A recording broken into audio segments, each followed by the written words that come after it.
गर्मी का मौसम था और बड़ी ही कड़कती धूप थी। भोंदू पूरी मेहनत से अपने खेतों में काम कर रहा था। आज तो गर्मी ने मार ही डाला और ऊपर से इतनी तेज भूख भी लग रही है। पता नहीं ये गौरी कहाँ रह गई।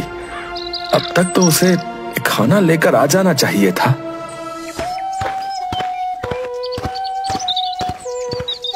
भोंदू गौरी के इंतजार में भूखा बैठा होता है और गौरी तो अभी तक घर से निकली भी नहीं होती है।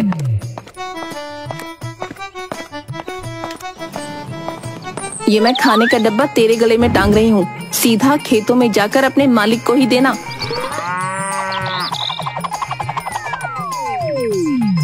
और हाँ, यहाँ रास्ते में टहलने मत लग जाना, समझी? मैं काय को घूमूंगी यहाँ वहाँ? आप तो मालकिन मेरे को एकदम आवारा समझती है। तो क्यों ना समझूं? पूरा गांव तेरी हरकतों से परेशान है। जब मर्जी निकल जाती है और आवाराओं की तरह घूमती रहती है। ऊपर से कभी तो किसी का नुकसान कर देती है तो कभी किसी का। अरे मालकिन, जरा थोड़ा अपनी ट्रेन को ब्रेक लगाओ। आज के लिए मेरी इतनी तारीफ काफी है। अपन अब चलती है, मालिक अपन का इंतजार कर रहा होगा। हाँ हाँ, जल्दी निकल। पता नहीं कौन कौन सी फिल्में देखकर डायलॉग बाजी करती रहती है। गौरी मटक मटक के आराम से चल रही होती है।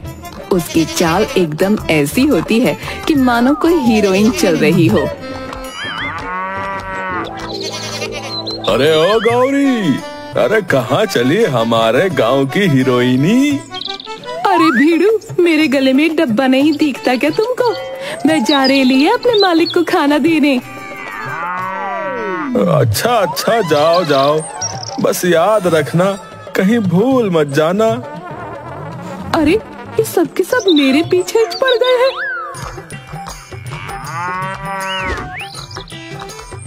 गौरी अपनी मस्त चाल में मस्त होकर चली जा रही थी।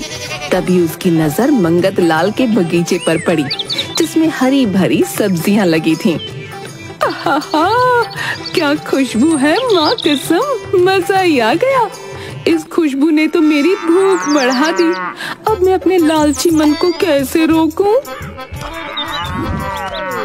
गौरी से रुका ही नहीं जाता और वो मंगत लाल के बगीचे में झांककर देखने लगती है। बगीचे में बड़ी हरी भरी सब्जियां और लाल लाल टमाटर लग रहे थे। अब तो गौरी के मुंह से लार ही टपकने लगी। रुक जा गौरी, रुक जा, वरना कहीं मालकिन को पता चला तो तेरी काली चमड़ी को उधेड़ कर तुझे गौरी ना कर दे। गौरी अपने मन को समझाकर पीछे हट जाती है, पर उसका मन नहीं मानता। अरे अगर मैं थोड़ी सी सब्जी खा लूंगी तो किसी को क्या ही पता चलेगा।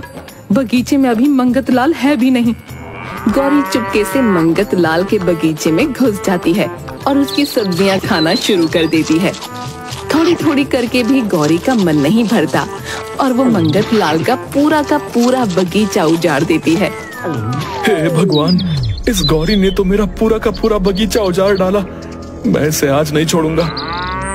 अरे मैया, ये क्या हो गया कि मंगत लाल इतनी जल्दी कहाँ से आ टपका? अब मैं क्या करूं? आज तो तू गई गौरी, अब तुझे मैं छोड़ने वाला नहीं हूँ। भाग गौरी भाग, आज तुझे मंगत लाल जिंदा नहीं छोड़ेगा। गौरी सीधा खेतों की तरफ भागती है।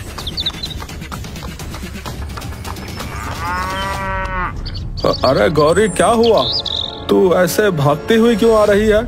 मुझे बचा लो मालिक, आज मुझे बचा लो। मैं पक्का इसके बाद कुछ नहीं करूंगी। पर तूने आज क्या कांड कर डाला?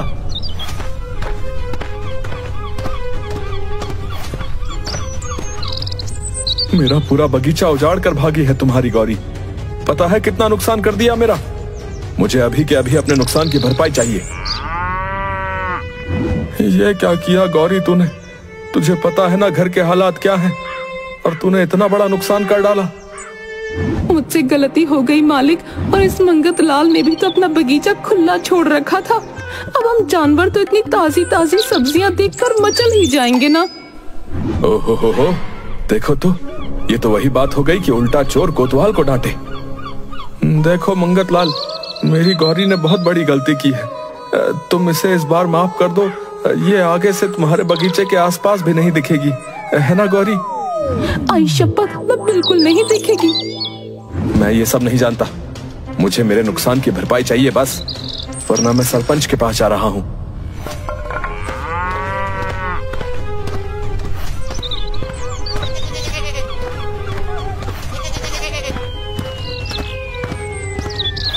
मंगतलाल सरपंच से जाकर सब बातें बता देता है।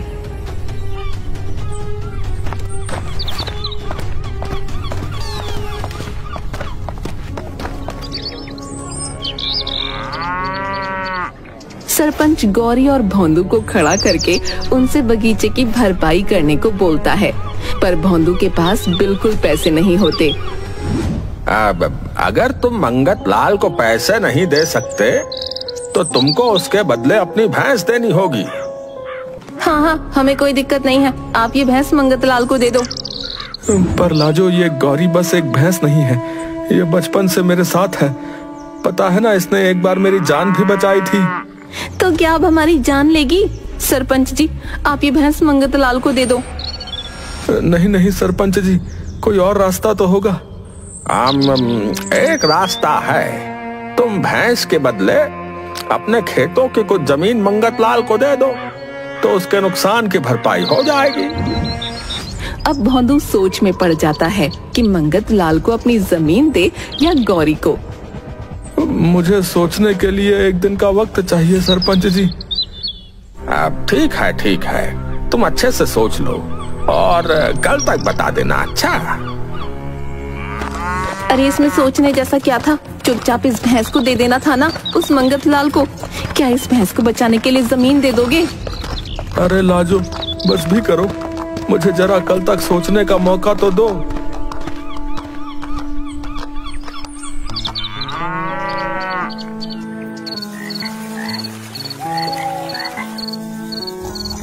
रात को लाजो आराम से सो रही होती है, पर भोंदू इसी चिंता में अभी तक जाग रहा होता है कि आखिर वो कल क्या फैसला लेगा। गौरी को अपने मालिक की हालत पर बड़ा तरस आ रहा होता है। वो रात को अकेले ही घर से निकल जाती है। घूम ले गौरी, आज अच्छे से घूम ले।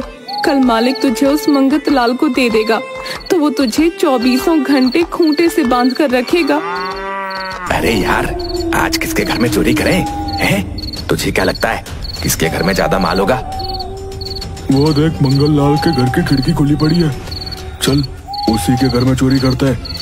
उसकी बेटी की अगले हफ्ते शादी है। घर में सोना चांदी पैसा जरूर मिलेगा।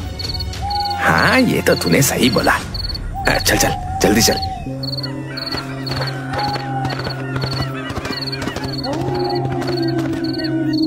अरे मोरी मैया, ये तो दोनों मंगतलाल के घर में चोरी करने के बारे में सोच रहे हैं। मुझे कुछ करना पड़ेगा।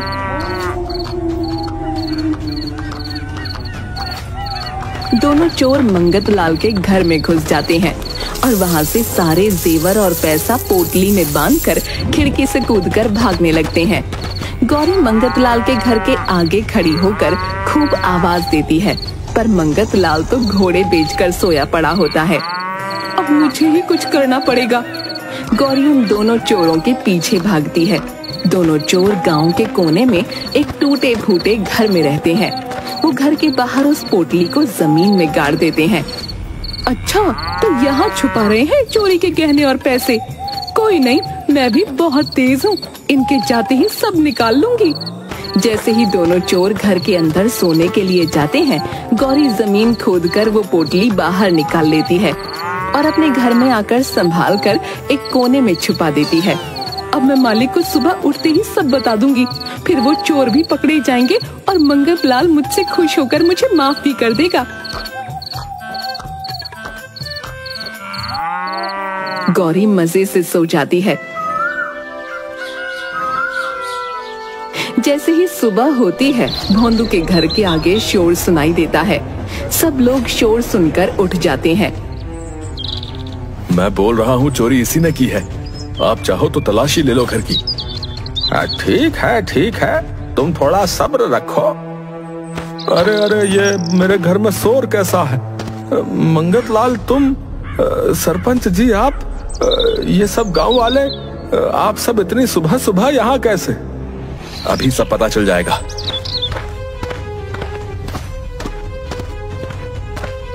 मंगतलाल भोंदू के घर के अंदर घुसा चलाता है और सब जगह तलाशी करने लगता है। अरे भैया, ये तुम मेरे घर में क्या कर रहे हो? क्या ढूंढ रहे हो ऐसे?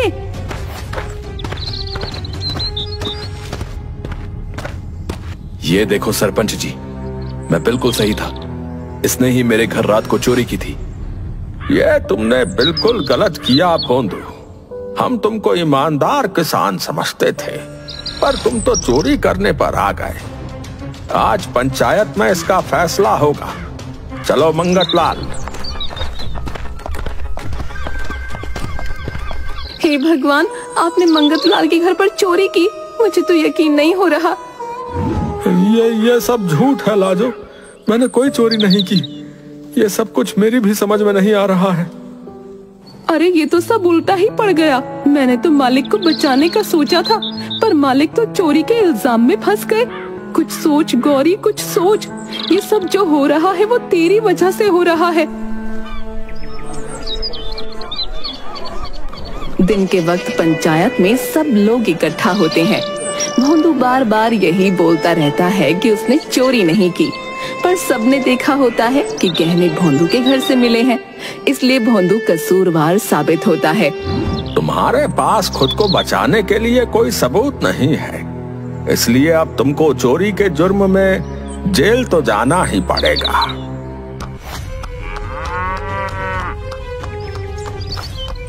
नहीं, मेरे मालिक चोर नहीं है। उस रात 2 चोर मंगतलाल के घर में घुस रहे थे। मैंने खूब आवाजें भी दी, पर कोई उठा ही नहीं।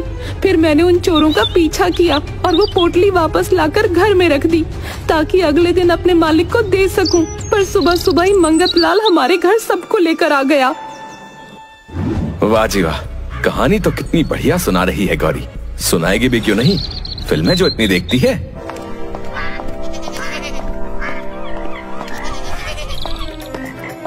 गौरी झूठ नहीं बोल रही है। रात को गौरी की मुझे चिल्लाने की काफी देर तक आवाज आई थी, पर मुझे लगा वो हमें परेशान करने आई है। गौरी की बात में कुछ तो सच्चाई है। हमें ऐसे भोंदू काका को सजा नहीं देनी चाहिए। अब ऐसी बात है गौरी, तो बताओ कहाँ रहते हैं वो चोर?